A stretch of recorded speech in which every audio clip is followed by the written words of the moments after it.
The Wind in the Willows by Kenneth Grahame. Read by Jacobi. The mole had been working very hard all morning, spring cleaning his little home, first with brooms, then with dusters, then with a brush and a pail of whitewash, till he had dust in his eyes, splashes of whitewash all over his black fur, an aching back and weary arms. It was small wonder that he suddenly flung down his brush, said, "Bother!" and "Hang spring cleaning!" and bolted out of the house. He made for a steep little tunnel, and he scratched and scrabbled with his paws, muttering, "Up we go!" till at last, pop! His snout came out into the sunlight, and he found himself rolling in a great meadow. "This is fine," he said. "This is better than whitewashing." The sunshine struck hot on his fur, soft breezes caressed his brow, and the carol of birds fell on his dulled hearing like a shout. Jumping off all his four legs at once, in the delight of spring without its cleaning, he pursued his way across the meadow till he reached the edge of a full-fed river. Never in his life had he seen a river before. All was a shake and shiver, glints and gleams and sparkles, rustle and swirl and bubble. Mole was bewitched. He sat on the bank, while the river chattered on to him. A dark hole in the bank opposite caught his eye. Something bright seemed to twinkle down in the heart of it, like a tiny star. Then it winked at him, and so declared itself to be an eye. A small face began to grow up round it, a brown little face with whiskers, neat ears, and silky hair. It was the water-rat. "Hello, Mole," said the water-rat. "Hello, Rat," said the mole. "Would you like to come over?" The rat stepped into a little boat and sculled smartly across. Mole stepped gingerly down, and to his rapture found himself seated in the stern of a real boat. "I've never been in a boat before in all my life," said he, as the rat took to the sculls again. "What?" cried the rat, open-mouthed. "Never? Well, Is it as nice as all that?" asked the mole shyly. "Nice? It's the only thing," said the water-rat solemnly. "There is nothing half so much worth doing as messing about in boats. Look here. If you've nothing else on hand this morning, supposing we drop down the river together and have a long day of it?" The mole waggled his toes from happiness. "Let us start at once." "Hold hard a minute, then." The rat looped the painter through a ring in his landing stage, climbed up into his hole, and reappeared, staggering under a fat wicker luncheon basket. "Shove that under your feet." He passed it down, untied the painter, and took the sculls again. "What's inside?" asked the mole. "Cold chicken," replied the rat. "Cold tongue, cold ham, cold beef, pickled gherkin, salad, French rolls, cress sandwiches, potted meat, ginger beer, lemonade, soda water." "Oh, stop, stop!" cried the mole in ecstasies. Intoxicated with the sparkle, the scents, the sounds, and the sunlight, he trailed a paw in the water and dreamed. The water-rat sculled steadily on, and forbore to disturb him. "So, this is a river?" said the mole. "The river," corrected the rat. "And you really live by the river?" "By it, and with it, and in it, and on it," said the rat. "What lies over there?" asked the mole, waving a paw towards woodland on one side of the river. "The wild wood," said the rat shortly. "We don't go there much, we river-bankers." "Aren't they very nice in there?" said the mole nervously. "Well, the squirrels are all right, and the rabbits, some of them. And Badger, of course. He lives right in the heart of it. Dear old Badger. Nobody interferes with him. Why, who should? Well, there are others. Weasels, stoats, foxes, and so on. They're all right in a way, past the time of day when we meet and all that, but, well, you can't really trust them. Now then, here's our backwater at last, where we are going to lunch. The rat brought the boat alongside the bank, made her fast, helped Mole ashore, and swung out the luncheon basket. The Mole spread out the tablecloth, took out the packets and arranged them, gasping, "Oh, my! Oh, my!" at every fresh revelation. When all was ready, the rat said, "Now, pitch in, old fellow." The Mole was glad to obey. "What are you looking at?" said the rat presently. "A streak of bubbles, travelling along the surface of the water." "Bubbles? Oh-ho!" said the rat, and chirruped in an inviting sort of way. A glistening muzzle showed above the edge of the bank, and the otter hauled himself out and shook the water from his coat. "Greedy beggars! Why didn't you invite me, Ratty?" "This was an impromptu affair," explained the rat. By the way, my friend Mr. Mole." "Proud, I'm sure," said the otter. "Well, tell us who's out on the river," said the rat. "Toad, for one," replied the otter. "And his brand-new boat. New togs, new everything." The two animals laughed. "Once it was nothing but sailing," said the rat. "Then he took to punting. Last year it was houseboating. It's the same. Whatever he takes up, he gets tired of it and starts on something fresh." "A good fellow," remarked the otter, "but no stability."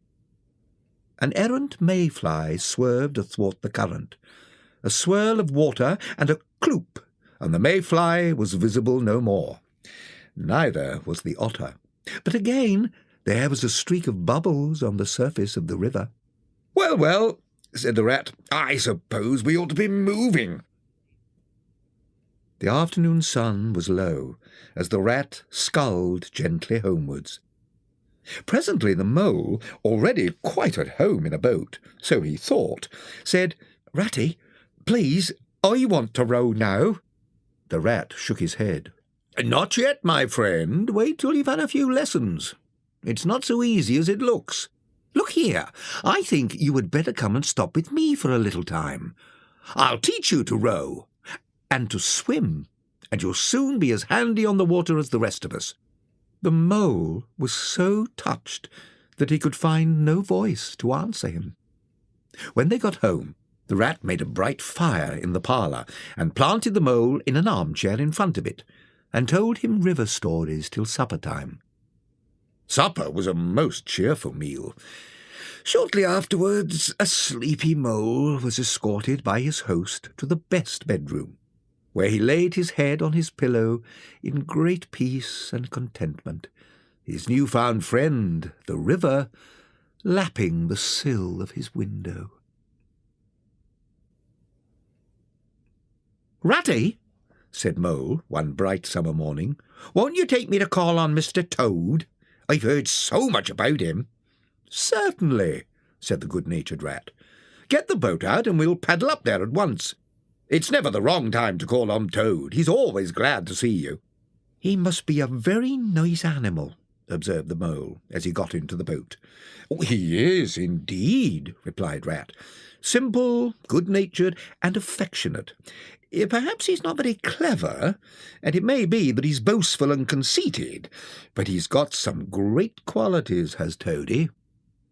Rounding a bend in the river, they came in sight of a handsome house of mellowed brick, with well-kept lawns reaching down to the water's edge. "Toad Hall," said Rat.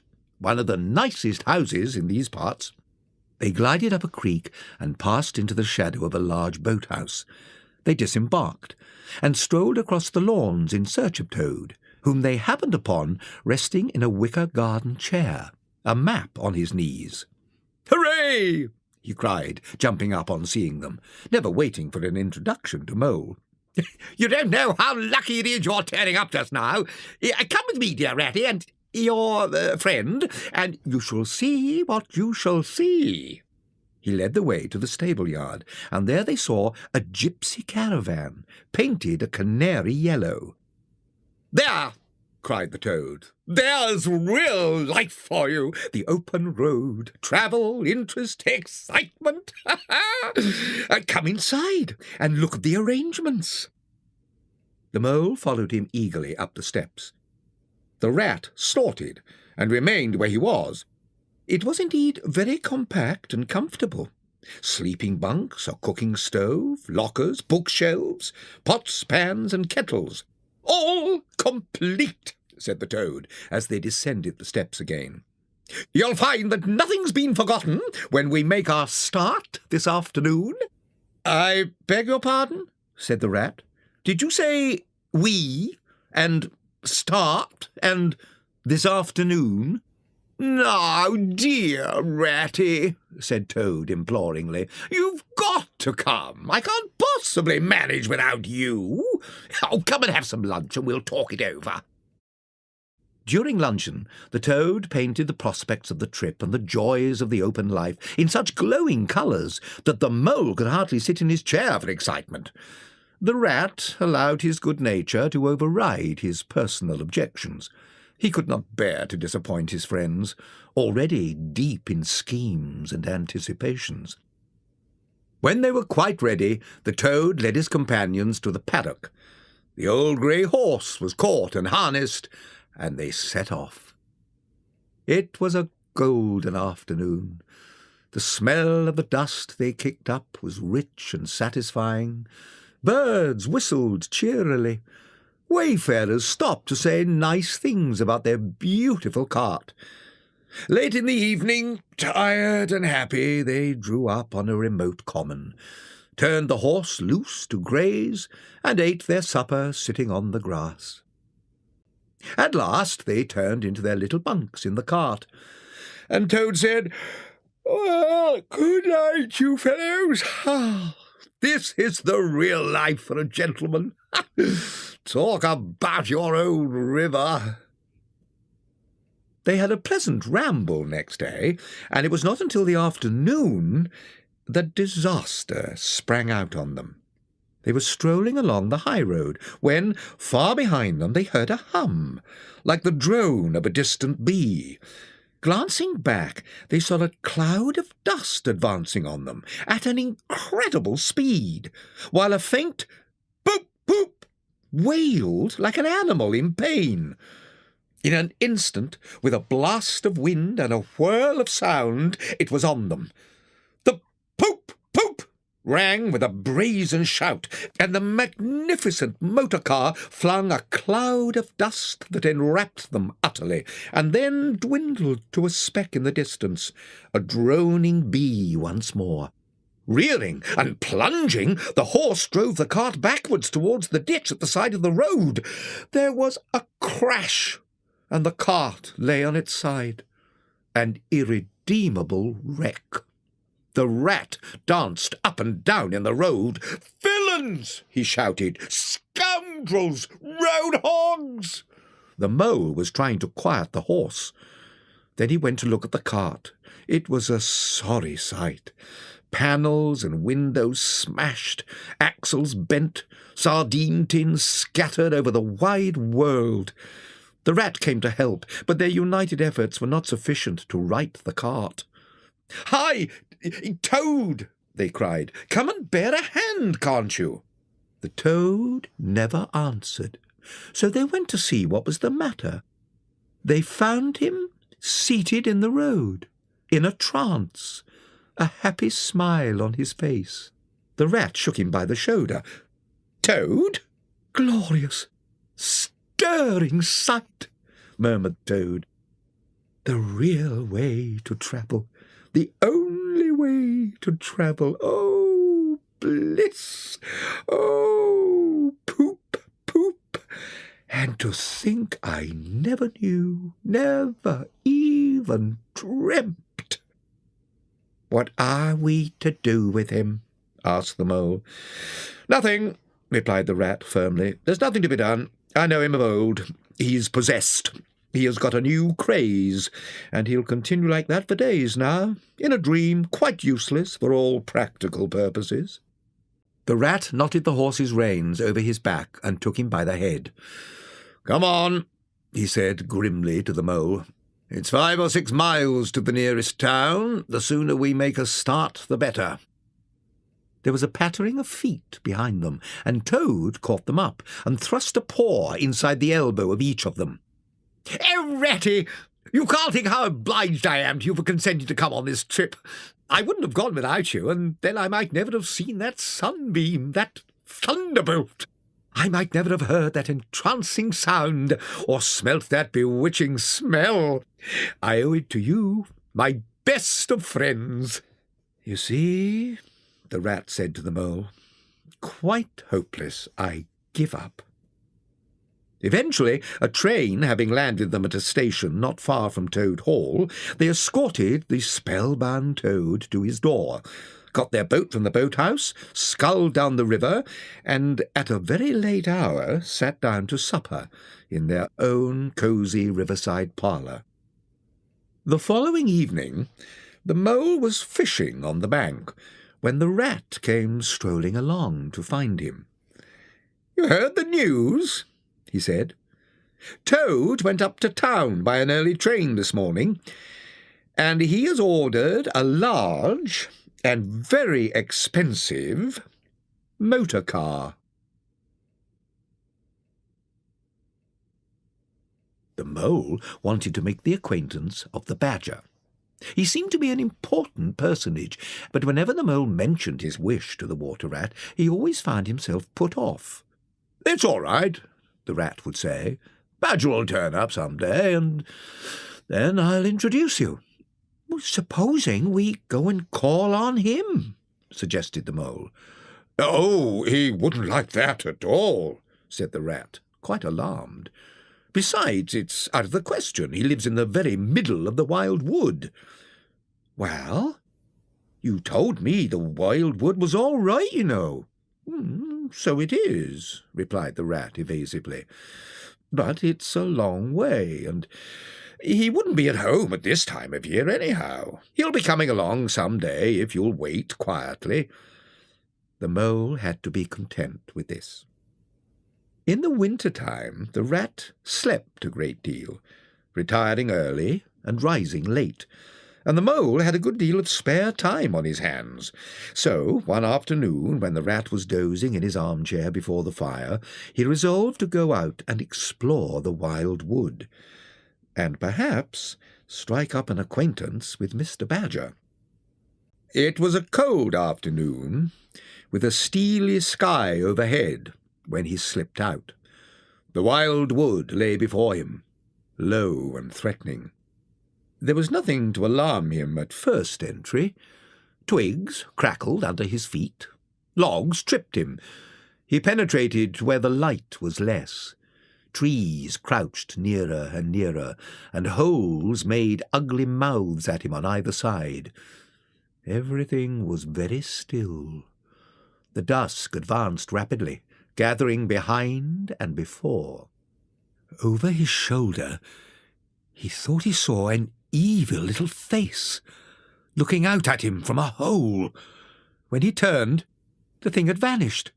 He quickened his pace, past another hole, and a narrow face with hard eyes flashed up for an instant, and was gone. Suddenly, every hole, far and near, seemed to possess its face, all fixing on him glances of malice and hatred. Then the whistling began, faint and shrill, and far behind him. Then it sounded far ahead of him. It broke out on either side and seemed to be passed on throughout the whole length of the wood. And the pattering began, the pat, pat, pat of little feet. Was it in front or behind? It grew and multiplied, till from every quarter it seemed to be closing in on him. The whole wood seemed running now, hunting, chasing, closing in. In panic, Mole began to run too. At last he took refuge in the deep hollow of a beech tree, and as he lay there, panting and trembling and listening to the whistlings and patterings outside, he knew in all its fullness that dread thing which the rat had tried to shield him from, the terror of the wild wood. Meantime, the rat dozed by his fireside. A coal slipped, and he woke with a start, and looked round for the mole, but the mole was not there. He called, "Moley!" several times, and receiving no answer, got up and went out into the hall. The mole's cap was missing from its peg. His goloshes were also gone. The rat left the house and carefully examined the muddy ground, hoping to find the mole's tracks. There they were, running straight towards the wild wood. The rat re-entered the house, took up a stout cudgel, and set off for the wild wood. It was getting towards dusk as he plunged without hesitation into the wood, calling out cheerfully, "Moley! Moley, where are you?" "It's me, Rat." He had hunted for an hour or more, when, at last, to his joy, he heard an answering cry. He made his way to the foot of an old beech tree with a hole in it. From out of the hole came a feeble voice. "Ratty, is that really you?" The rat crept into the hollow and found the mole trembling. "Oh, Rat," he exclaimed, "I've been so frightened." "I quite understand," said the rat soothingly. "You shouldn't have done it, Mole. I did my best to keep you from it. We river bankers hardly ever come here by ourselves. Now we must start for home. It will never do to spend the night here. Too cold, for one thing." He went to the entrance of the retreat and put his head out. "Hello! Here is a go! It's snowing hard." Looking out, the mole saw that hollows, pools, and pitfalls were vanishing fast. A fine powder filled the air. Well, it can't be helped," said the rat. "The worst of it is, I don't exactly know where we are. This snow makes everything look so very different." It did indeed. However, they set out bravely and took the line that seemed most promising. An hour or two later, they were aching with fatigue, bruised with tumbles, and wet through. The snow was getting so deep they could hardly drag their legs through it. There seemed to be no end to this wood, and no beginning, and worst of all, no way out. Suddenly, the mole tripped and fell on his face with a squeal. "Oh, my shin!" He sat up and nursed his leg in both front paws. "Oh, poor old mole," said the rat kindly. "Let's have a look. Oh, yes, you've cut your shin, sure enough." "I must have tripped over a stump," said the mole miserably. "It's a very clean cut," said the rat, examining it. "Looks as if it was made by a sharp metal edge. Funny." He pondered, and then began scraping busily in the snow. Suddenly the rat cried, "Hooray!" and fell to executing a jig. "Come and see." The mole hobbled up and had a look. "A door scraper? Why dance jigs round a door scraper?" The rat set to work again, and after further toil, a shabby doormat lay exposed to view. "There!" exclaimed the rat in triumph. "Now, Mole, dig and hunt around if you want to sleep dry and warm tonight." The rat attacked a snowbank with his cudgel, and the mole scraped busily too. Some 10 minutes' hard work, and the cudgel struck something hollow. He called the mole to come and help him, and the two animals worked busily, till, at last, in full view, stood a little door. An iron bell pull hung by the side, and below, on a brass plate, they could read Mr. Badger. The mole sprang up at the bell pull and swung there, both feet off the ground. From a long way off, they could hear a deep-toned bell respond. At last they heard slow, shuffling footsteps approaching. A bolt shot back, and the door opened enough to show a long snout and a pair of sleepy eyes. "Who is it?" said a gruff voice. "Disturbing people on such a night." "Oh, Badger," cried the rat. "Let us in, please. It's me, Rat, and my friend Mole. We've lost our way in the snow." "Ratty!" exclaimed the Badger in quite a different voice. "Come along in, both of you. You must be perished. The wild wood at this time of night." The two animals tumbled over each other in their eagerness to get inside. The Badger looked kindly down on them and patted their heads. "Come into the kitchen. There's a first-rate fire and supper and everything." They followed him down a long passage. The Badger flung open a door, and they found themselves in the glow and warmth of a large kitchen. The Badger thrust them down on a settle to toast themselves at the fire, fetched them dressing gowns and slippers, bathed the mole's shin, and mended the cut with sticking plaster. When they were thoroughly toasted, the Badger summoned them to the table, where he had been laying a repast. The Badger sat in his armchair and nodded as the animals told their story, and he did not seem surprised or shocked at anything. The mole began to feel very friendly toward him. When supper was finished at last, they gathered round the embers of the fire, and the Badger said heartily, "Now then, tell us the news from your part of the world. How's old Toad going on?" "Oh, from bad to worse," said the rat gravely. "Another smash-up last week." "How many has he had?" inquired the Badger gloomily. "This is the 7th. "He's been in hospital 3 times, put in the mole.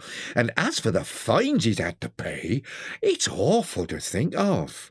"He's a hopelessly bad driver, regardless of law and order," continued the rat. "Badger, we are his friends. Oughtn't we to do something?" The Badger thought hard. "Now, look here," he said at last.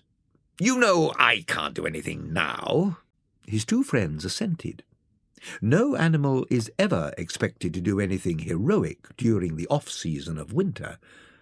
"But once the year has turned and the nights are shorter and one's wanting to be up and doing by sunrise, well, then we'll take the Toad seriously in hand.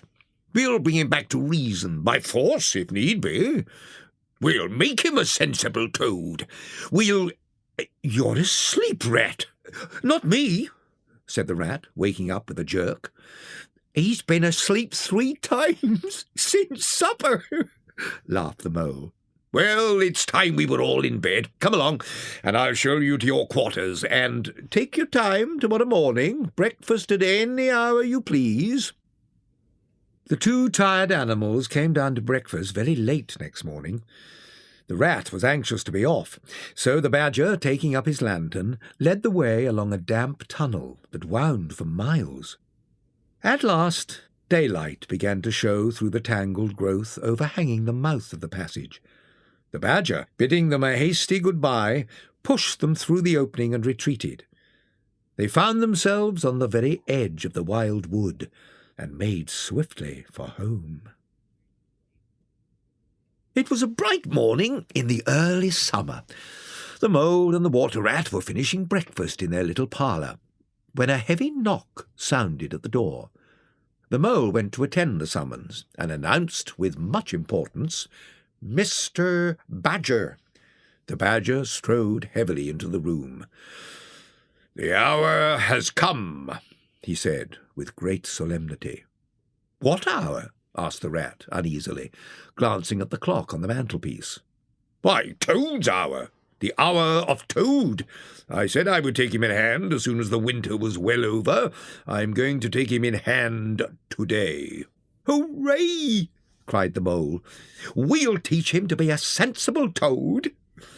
"This very morning," continued the Badger, taking an armchair, "another new motor car will arrive at Toad Hall. You two will accompany me instantly to Toad Hall, and the rescue shall be accomplished." "Right you are!" cried the Rat. They set off on their mission of mercy, and reached Toad Hall to find a shiny new motor car, painted bright red, standing in front of the house. As they neared the door, it was flung open, and Mr. Toad, arrayed in goggles, cap, and overcoat, came swaggering down the steps, drawing on his gloves. "Hello!" he cried cheerfully. "You're just in time to come with me for a jolly... He noticed the stern look on the countenances of his friends, and his invitation remained unfinished.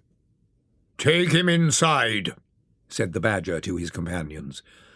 Toad was hustled through the door, struggling and protesting.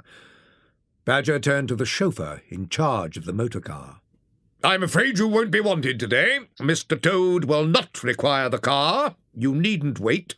Then he followed the others inside and shut the door. "Now then," he said to the Toad, "take those ridiculous things off." "Shan't," replied Toad, with great spirit. "Take them off him, then, you two," ordered the Badger. They had to lay Toad out on the floor, kicking and calling all sorts of names. The Rat sat on him, and the Mole got his motor clothes off him, and they stood him up again. A good deal of his blustering spirit seemed to have evaporated. He giggled, and looked from one to the other appealingly.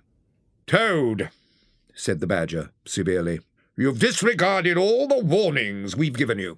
You're getting us animals a bad name by your furious driving and your smashes, and your rows with the police. Now, I'll make one more effort to bring you to reason. You will come with me into the smoking room and hear some facts about yourself, and we'll see whether you come out of that room the same Toad that you went in." He took Toad into the smoking room and closed the door. "That's no good," said the Rat contemptuously. "Talking to Toad'll never cure him. He'll say anything." They made themselves comfortable in armchairs and waited.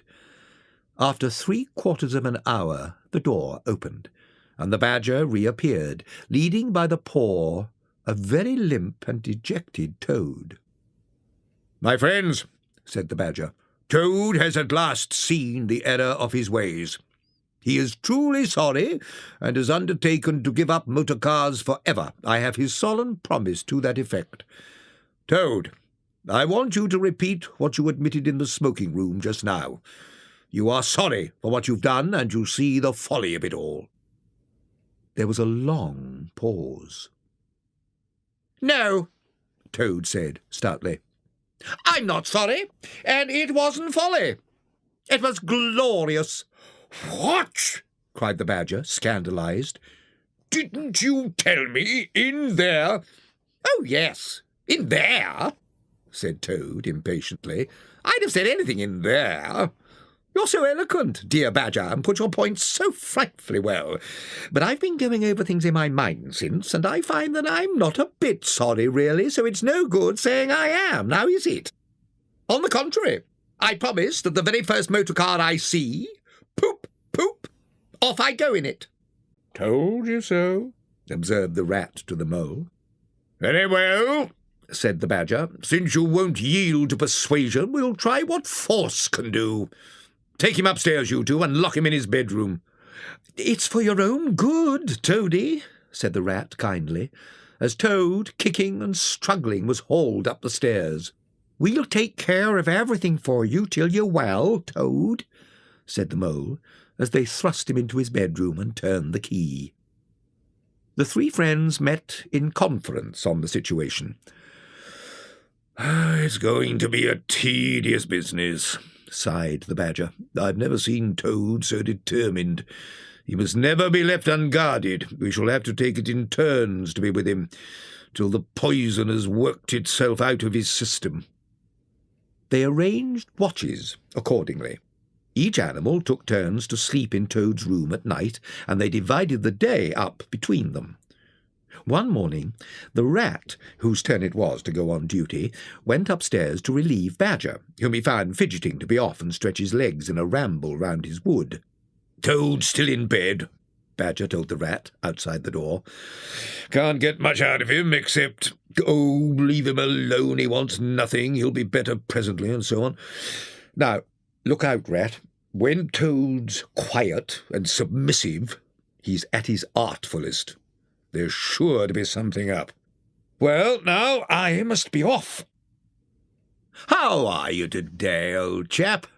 inquired the rat cheerfully as he approached Toad's bedside.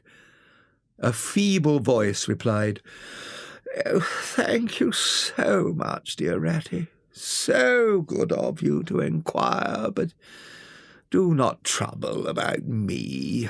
I'm a nuisance, I know." "You are indeed," said the rat. "But I'd take any trouble on earth for you, if only you'd be sensible." "If I thought that, Ratty," murmured Toad, "then I would beg you, for the last time, probably, to step round to the village and fetch the doctor." "Why, what do you want a doctor for?" inquired the rat, coming closer and examining him. He certainly lay very still, and his voice was weaker and his manner much changed. "Surely you must have noticed of late," murmured Toad. "But no, why should you? Never mind." "Look here, old man," said the rat, alarmed. "Of course I'll fetch a doctor if you really think you want him."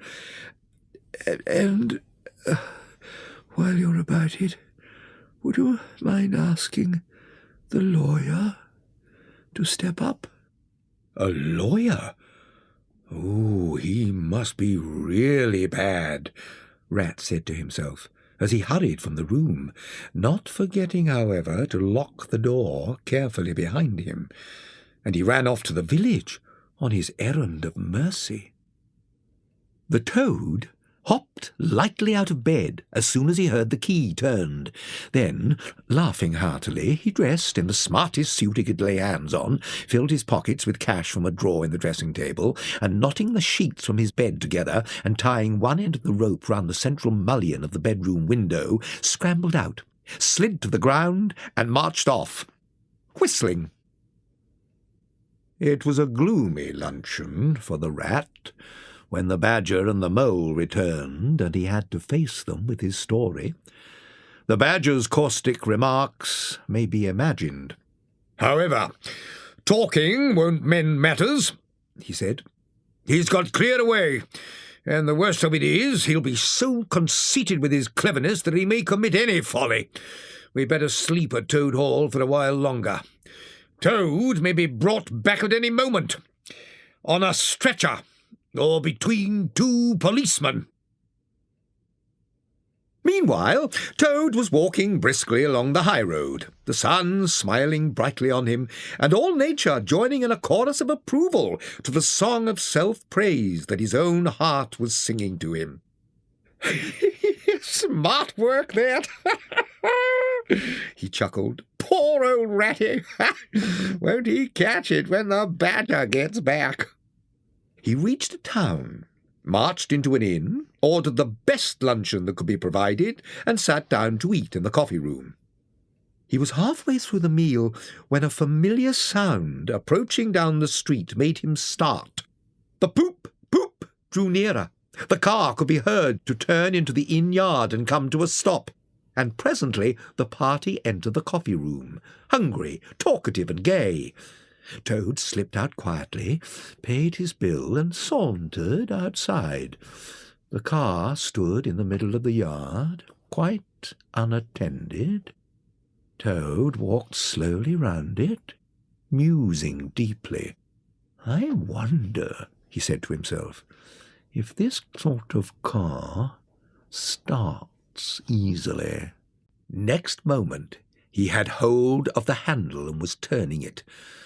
As the familiar sound broke forth, the old passion seized on Toad and mastered him body and soul. He found himself seated in the driver's seat, pulled the lever, and swung the car out through the archway. As the car devoured the street and leapt forth on the high road through the open country, he was Toad once more.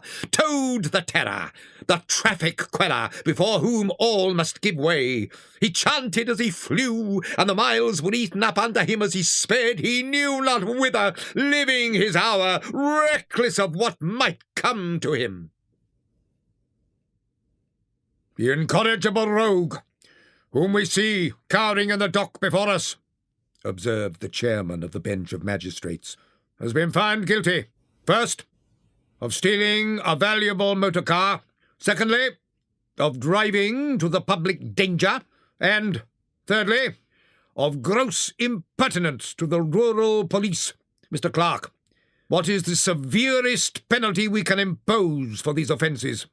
The clerk scratched his nose with his pen.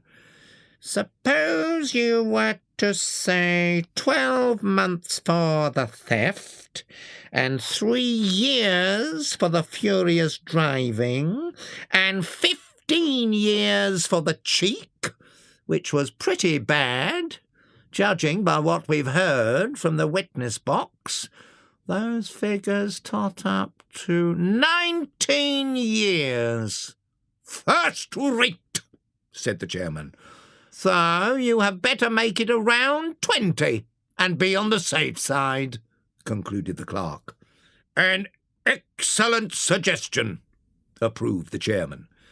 The brutal minions of the law fell on the hapless Toad, loaded him with chains, and dragged him from the courthouse, shrieking, praying, protesting, across the marketplace, under the frowning archway of the grim old castle, past guard-rooms full of grinning soldiery, up winding stairs, past the rack chamber and the thumb-screw room, till they reached the door of the grimmest dungeon that lay in the heart of the keep.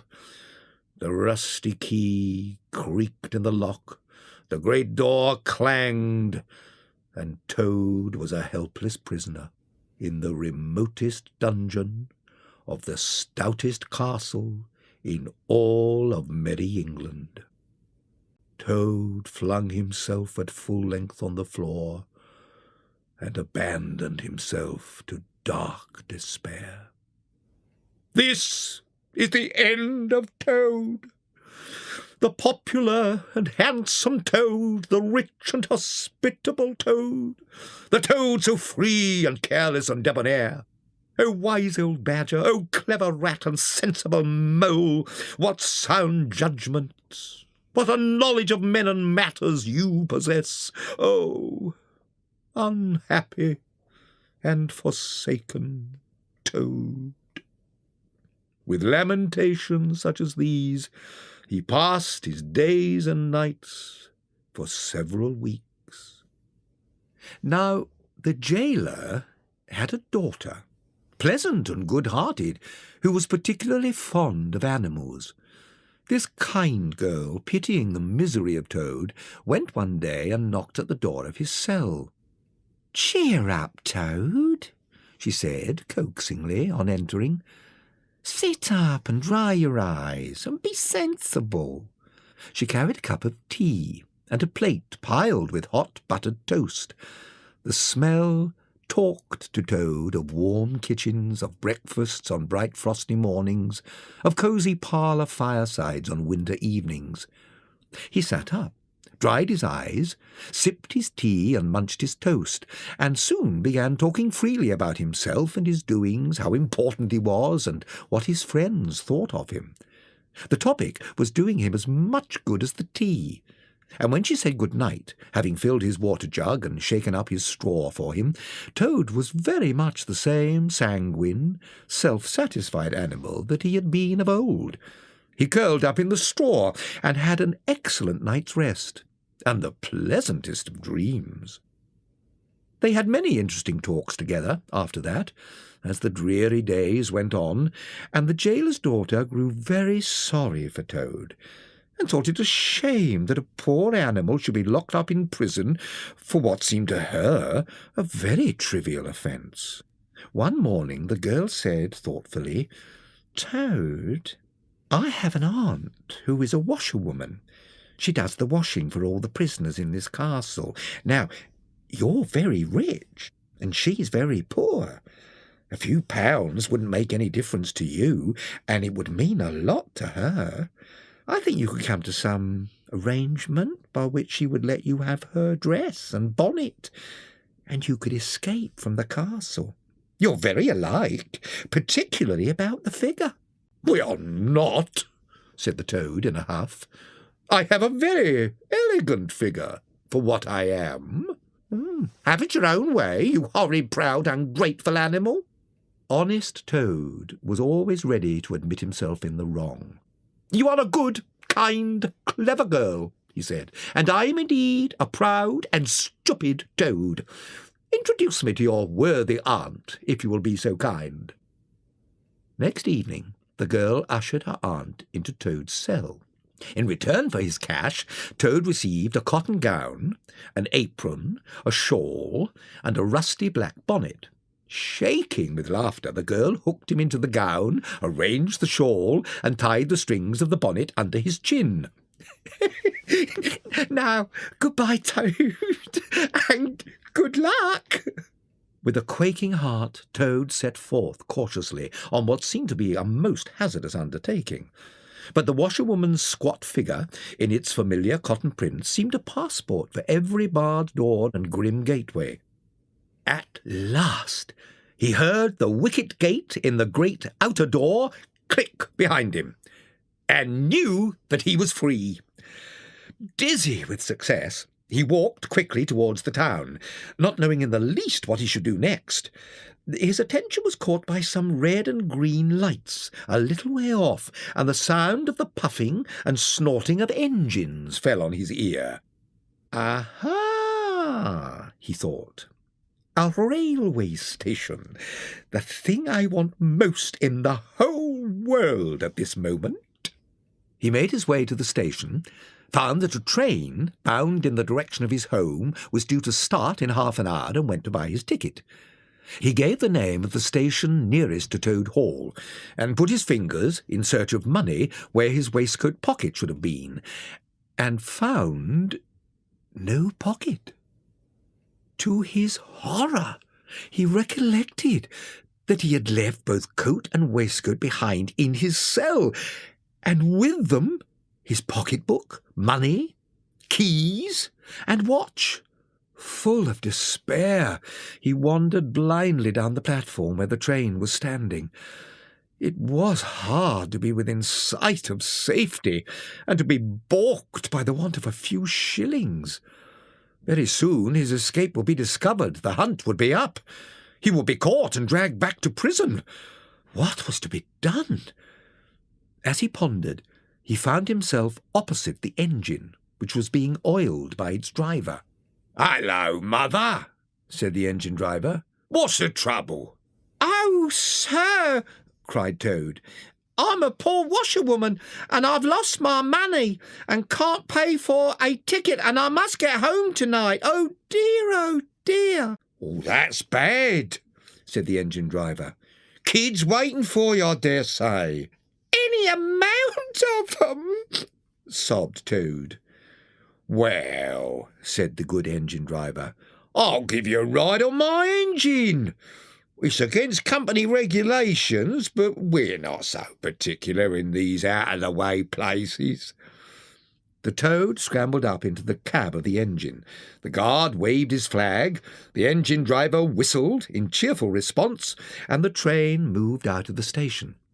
They had covered many a mile when Toad noticed that the engine driver, with a puzzled expression, was leaning over the side of the engine and listening hard. "It's very strange," he said to Toad. We're the last train running in this direction tonight, yet I could be sworn that I heard another following us." Presently the engine driver called out, "I can see it clearly now. It's an engine coming along at a great pace. It looks as if we're being pursued." Toad tried hard to think of something to do, with dismal want of success. "They're gaining fast," cried the engine driver. "And the engine is crowded with warders waving halberds, policemen waving truncheons, and detectives waving revolvers, all shouting, 'Stop, stop!'" Toad fell on his knees among the coals and cried, "Save me, kind Mr. Engine Driver. I am not the simple washerwoman I seem to be. I am a toad, the well-known and popular Mr. Toad. I have just escaped from a loathsome dungeon, and if those fellows on that engine recapture me, it will be chains and straw and misery once more for poor, innocent Toad." The engine driver looked down sternly. "What were you put in prison for?" "Nothing much," said Toad, colouring deeply. "I only borrowed a motor car while the owners were at lunch. I didn't mean to steal it, really." "I fear you have been indeed a wicked Toad. But you are evidently in sore distress, so I will not desert you. Cheer up, we may beat them yet.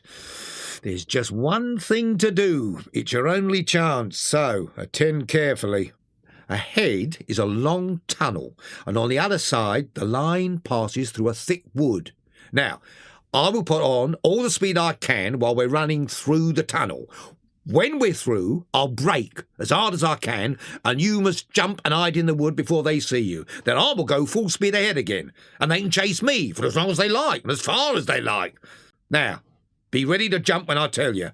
The train shot into the tunnel, and the engine roared and rattled, till they shot out at the other end and saw the wood upon either side of the line. The driver put on the brakes, and as the train slowed, he called out, "Now, jump!" Toad jumped and scrambled into the wood. Peeping out, he saw his train get up speed again and disappear. Then out of the tunnel burst the pursuing engine, her motley crew waving their weapons and shouting, "Stop! Stop!" When they were past, Toad had a hearty laugh, but he soon stopped. It was now very late and dark and cold, and he was in an unknown wood, with no money and no chance of supper, still far from home. He struck into the wood, leaving the railway as far as possible behind him. At last, cold, hungry, and tired, he sought the shelter of a hollow tree, and slept soundly till the morning. Toad was called at an early hour by bright sunlight streaming in on him. He rubbed his eyes, shook himself, and marched forth, cold but confident, hungry but hopeful. He had the world to himself, the dewy woodland, the green fields, the road itself when he reached it. The road was presently joined by a canal, which ambled along by its side. Round a bend came plodding a solitary horse, a long dripping line attached to his collar. With a swirl of water, a barge slid up alongside. Its occupant, a stout woman wearing a sunbonnet, one arm laid along the tiller. "A nice morning, ma'am," she remarked to Toad. "I dare say it is, ma'am," responded Toad politely. "To them that's not in sore trouble, like what I am. Here's my married daughter, sends off to me to come to her at once, so off I comes, fearing the worst. I've left my business to look after itself. I'm in the washing and laundering line, and I've lost all my money and lost my way, and what may be happening to my daughter? Why, I don't like to think." "Where might your daughter be living, ma'am?" "Near the river, close to a fine house called Toad Hall." "Toad Hall? Why, I'm going that way myself," replied the bargewoman. "I'll give you a lift." Toad stepped on board and sat down with great satisfaction. "So you're in the washing business, ma'am," said the barge woman as they glided along. "Finest business in the whole county," said Toad airily. "Are you fond of washing?" "I love it," said Toad. "Never so happy as when I've got both arms in the wash tub." "What a bit of luck," observed the barge woman. "A regular piece of good fortune for us both. "There's a heap of things in the corner of the cabin. If you'll just take one or two and put them through the wash tub as we go along, why, it'll be a pleasure to you and a real help to me. You'll find a tub and soap and kettle on the stove, and a bucket to haul up water from the canal with." Toad was cornered. He saw that he was too far from the bank for a flying leap, and sullenly resigned himself to his fate. "I suppose any fool can wash," he thought in desperation. He fetched tub, soap, and other necessaries from the cabin, selected a few garments, and set to. A long half-hour passed, and Toad got crosser and crosser. Nothing that he could do seemed to do the things good. His back ached, his paws were getting crinkly. He muttered under his breath, and lost the soap for the 50th time. A burst of laughter made him look round. The barge woman was laughing till the tears ran down her cheeks. "Pretty washerwoman you are. Never washed so much as a dishclout in your life, I'll lay." Toad's temper boiled over. "Washerwoman indeed! I am a toad, a very distinguished toad, and I will not be laughed at by a barge woman." The woman peered under his bonnet. "Why, so you are! A nasty, crawly toad! And in my nice clean barge. Now that's a thing I will not have." One big arm caught Toad by a foreleg, while the other gripped him by a hind leg, and Toad found himself flying through the air. He reached the water with a loud splash, rose to the surface spluttering, and struck out for shore. At length he touched land. Then, gathering his wet skirts over his arms, he started to run after the barge, thirsting for revenge. The barge woman was still laughing when he drew level with her. Running swiftly on, he overtook the horse, unfastened the tow rope, jumped on the horse's back, and urged it to a gallop, steering for the open country. He looked back. The barge had run aground, and the barge woman was gesticulating wildly and shouting. The horse's gallop soon subsided into a trot, and then a walk. But Toad was content, knowing that he was moving and the barge was not. He had travelled some miles when he reached a wide common. Nearby stood a gypsy caravan, and beside it a man was sitting on a bucket smoking. The gypsy looked at him. "Want to sell that there horse of yours?" It had not occurred to Toad to turn the horse into cash. "How much might you offer me?" The gypsy looked the horse over. "Shilling a leg," he said briefly. Toad did sums on his fingers. 4 shillings. Oh, no, I couldn't think of accepting 4 shillings for this beautiful horse. "Well," said the gypsy, "I'll make it 5 shillings, and that's my final word." "Look here," said Toad. "You hand me over 6 shillings and sixpence, and I will make over to you my horse, with all the beautiful harness and trappings thrown in." The gypsy grumbled, but he counted out 6 shillings and sixpence into Toad's paw. Toad took an affectionate farewell of the horse. The gypsy gave him directions which way to go, and he set forth.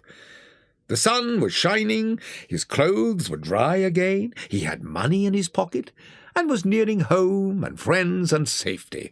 He felt big and strong and self-confident. As he tramped along gaily, he thought of his adventures and escapes, and how, when things seemed at their worst, he had always managed to find a way out, and his pride and conceit began to swell within him. "Ho, ho!" he said to himself as he marched along with his chin in the air. "What a clever Toad I am!" He got so puffed up with conceit that he made up a song as he walked in praise of himself, and sang it at the top of his voice, though there was no one to hear it but him. It was perhaps the most conceited song that any animal ever composed. The world has held great heroes, as history books have showed, but never a name to go down to fame compared with that of Toad. The clever men at Oxford know all that there is to be knowed, but they none of them know one half as much as intelligent Mr. Toad. The animals sat in the ark and cried, their tears in torrents flowed. Who was it said, "There's land ahead"? Encouraging Mr. Toad. The army all saluted as they marched along the road. Was it the king or Kitchener? No, it was Mr. Toad. The queen and ladies in waiting sat at the window and sewed. Oh, she cried, "Look, who's that handsome man?" They answered, "Mr. Toad." He sang as he walked, and he walked, and got more inflated every minute. After some miles of country lanes, he reached the high road, and as he turned into it and glanced along its white length, he saw approaching him a speck that turned into a dot, and then into a blob, and then into something very familiar, and a double note of warning, only too well known, fell on his delighted ear. "This is something like," said the excited Toad. "I will hail my brothers of the wheel, and they will give me a lift." He stepped confidently out into the road to hail the motor car. Suddenly, his heart turned to water, and his knees shook.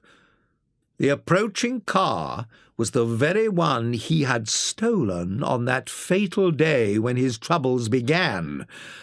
He sank down in a miserable heap, murmuring, "It's all up. Chains and policemen. Oh, hapless Toad." The motor car drew nearer, and he heard it stop. Two gentlemen got out, and one said, "Oh dear, it is a poor old washerwoman, fainted in the road. Let us take her to the nearest village." They tenderly lifted Toad into the front seat of the motor car, beside the driver, and proceeded on their way. When Toad knew that he was not recognized, his courage began to revive. He opened his eyes, sat up, and looked about him. "How do you feel, ma'am?" said one of the gentlemen. "Thank you, sir. I'm feeling a great deal better." Toad was almost himself again. The old cravings took possession of him, and he turned to the driver. "Please, sir, I wish you would let me try and drive the car. It looks so interesting." The driver laughed heartily, and the gentleman said, "Bravo, ma'am. I like your spirit. Oh, let her have a try. She won't do any harm." Toad eagerly scrambled into the driver's seat, took the steering wheel, listened to the instructions given him, and carefully set the car in motion. The gentleman behind applauded. "Fancy a washerwoman driving as well as that, the first time." This annoyed Toad, and he began to lose his head. He put on full speed. "Washerwoman indeed!" he shouted recklessly. "Ho-ho! I am the Toad, the motor car snatcher, the prison breaker, the entirely fearless Toad." With a cry, the whole party flung themselves on him. "Seize him! Seize the wicked animal who stole our motor car!" With a half-turn of the wheel, Toad sent the car crashing through the low hedge that ran along the roadside and into a horse pond. Toad found himself flying through the air and landed on his back in the soft grass of a meadow. He picked himself up and pelted away, his heart in his mouth. "Oh, my!" he gasped as he panted along. "Oh, what an ass I am! Oh, what a conceited ass!"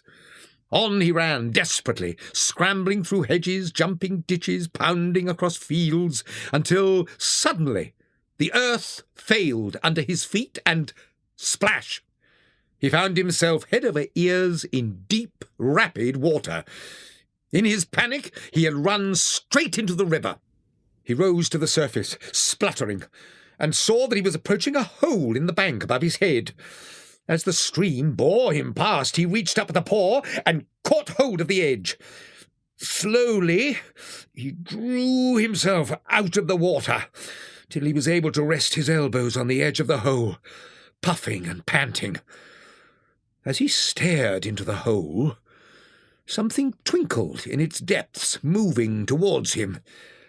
A familiar face grew up around it, brown and small, with whiskers, neat ears, and silky hair. It was the water rat. The rat gripped Toad by the scruff of the neck, gave a great hoist, and the waterlogged Toad stood, safe and sound, in the hole, streaked with mud and weed. "Oh, Ratty," he cried, "I've been through such times, such trials, such sufferings, so nobly borne, and then such escapes, such disguises, so cleverly planned and carried out. Oh, I am a smart Toad, and no mistake. Just hold on till I tell you." "Toad," said the water rat gravely, "go upstairs and clean yourself, and put on some of my clothes, and try and come down looking like a gentleman. I'll have something to say to you later." Toad went quickly to the rat's dressing-room, had a thorough wash and brush up, and changed his clothes. By the time he came down again, supper was on the table. While they ate, Toad told the rat all his adventures, dwelling chiefly on his own cleverness and cunning, but the more he boasted, the more silent the rat became. When Toad had talked himself to a standstill, the rat said, "Toady, don't you see what an awful ass you've been making of yourself? You've been handcuffed, imprisoned, starved, chased, terrified, insulted, and flung into the water by a woman. When are you going to be sensible and think of your friends and try and be a credit to them?" "Quite right, Ratty. I've been a conceited ass. But now I'm going to be good. We'll have our coffee, and then I'm going to stroll down to Toad Hall, get into clothes of my own, and set things going again on the old lines. I've had enough of adventures." "Stroll down to Toad Hall?" cried the rat. "Do you mean to say you haven't heard about the Stoats and the Weasels?" "The Wild Wooders?" cried Toad, trembling. "And how they've taken Toad Hall," continued the rat. Toad leaned his chin on his paws, and a large tear welled up in each of his eyes. "Ratty," he murmured, "tell me all." "When you got into trouble, it was a good deal talked about down here. The riverbankers stuck up for you, but the wild wood animals said served you right, and you were done for. You would never come back. Mole and Badger stuck out that you would come back soon, somehow. They arranged to move into Toad Hall and keep it aired and have it ready for you when you turned up. But one dark night, a band of weasels, armed to the teeth, crept silently up to the front entrance. A body of desperate ferrets possessed themselves of the backyard, while a company of skirmishing stoats occupied the conservatory. The Mole and the Badger were sitting in the smoking-room, telling stories, when those bloodthirsty villains rushed in from every side.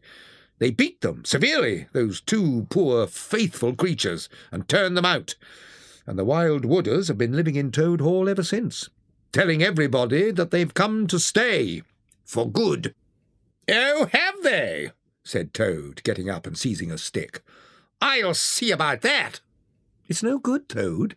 They've got armed sentries posted. We can do nothing until we have seen the Mole and the Badger and heard their news, and taken their advice in this matter." "Oh, yes," said the Toad lightly. What's become of the dear fellows? I'd forgotten all about them. Well may you ask, said the rat reproachfully. Those two devoted animals have been camping out in every sort of weather, patrolling your boundaries, scheming how to get your property back. You don't deserve such loyal friends, Toad. You don't, really. I'm an ungrateful beast, sobbed Toad. Just let me go out into the night and find them.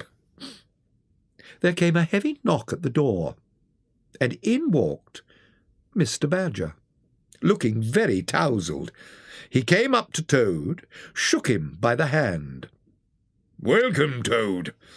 Alas, this is a poor homecoming.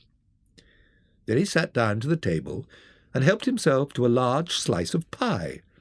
Presently there came another, lighter knock, and the rat ushered in the mole, very shabby, with bits of straw in his fur.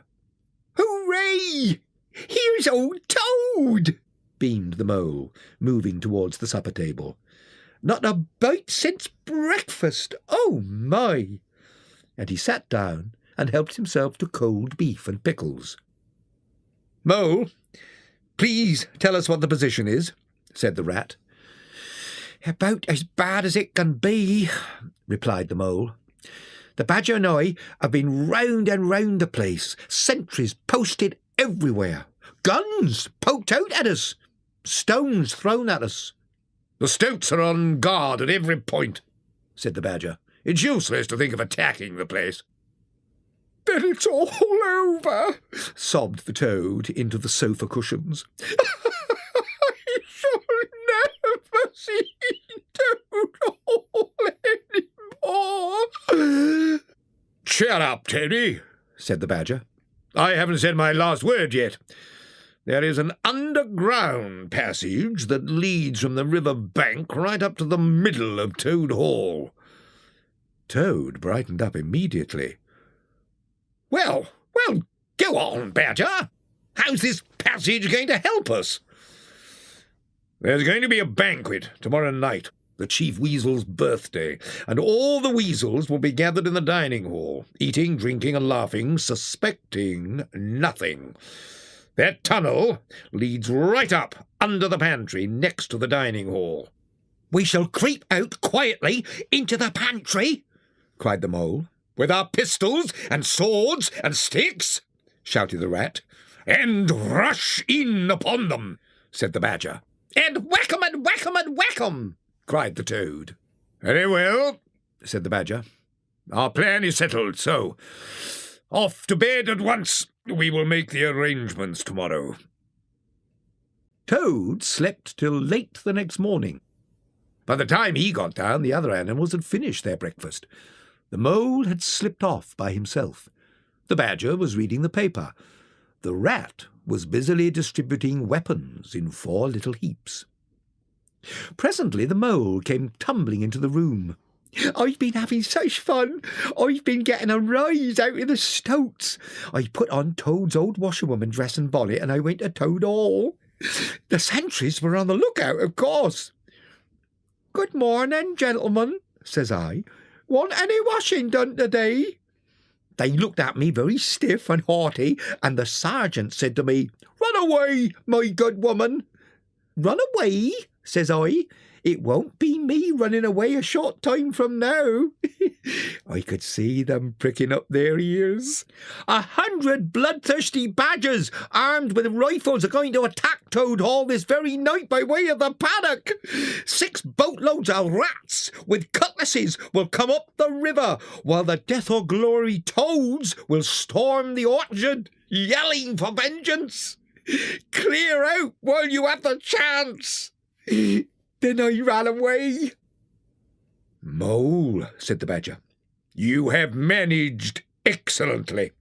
I begin to have great hopes of you. After luncheon, the badger settled into an armchair for 40 winks. The rat resumed his preparations, and the mole led Toad into the open air, shoved him into a wicker chair, and made him tell him all his adventures. which Toad was only too willing to do. When it began to grow dark, the rat summoned them into the parlour and proceeded to dress them up for the expedition. For each animal there was a belt, a sword, a cutlass, pistols, a truncheon, handcuffs, bandages and sticking plaster. The badger took a lantern in one paw, grasped his stick with the other, and said, "Now then, follow me." He led them along the river for a little, and then swung himself over the edge into a hole in the bank. The mole, the rat, and the toad followed. They were in the secret passage. It was cold and dark and damp and narrow. They groped along, ears pricked and paws on their pistols, till suddenly they heard over their heads a confused murmur of sound, shouting and cheering and stamping on the floor and hammering on tables. They hurried along the passage till it came to a stop, and they were standing under a trap door. The badger said, "Now, boys, all together!" And they put their shoulders to the trapdoor and heaved it back. Hoisting each other up, they found themselves in the pantry, with only a door between them and the banqueting hall where their enemies were carousing. The badger took a firm grip of his stick, cried, "Follow me," and flung the door wide. What a squealing and a screeching filled the air when the four heroes strode wrathfully into the room. There were but four, but to the panic-stricken weasels the hall seemed full of monstrous animals, grey, black, brown, and yellow, whooping and flourishing enormous cudgels, and they broke and fled with squeals of terror and dismay through the windows, up the chimney, anywhere to get out of the reach of those terrible sticks. Up and down the hall strode the friends, whacking with their sticks, and in 5 minutes the room was cleared. The badger leaned on his stick and wiped his brow. "Mole," he said, "just cut along and look after those stout sentries of yours. I've an idea that we shan't have much trouble from them." The mole vanished through a window, and the badger bade the other two set a table on its legs again and see if they could find materials for supper. "Stir your stumps, Toad, and look lively." Toad bustled about, and so did the rat, and they were just about to sit down when the mole clambered in through the window, chuckling with an armful of rifles. "It's all over. As soon as the stoats heard the uproar inside the hall, they threw down their rifles and fled. So, that's all right." The mole pulled his chair up to the table, and they finished their supper in great joy and contentment, and presently retired to rest, safe in Toad's ancestral home, won back by matchless valour, consummate strategy, and the proper handling of sticks.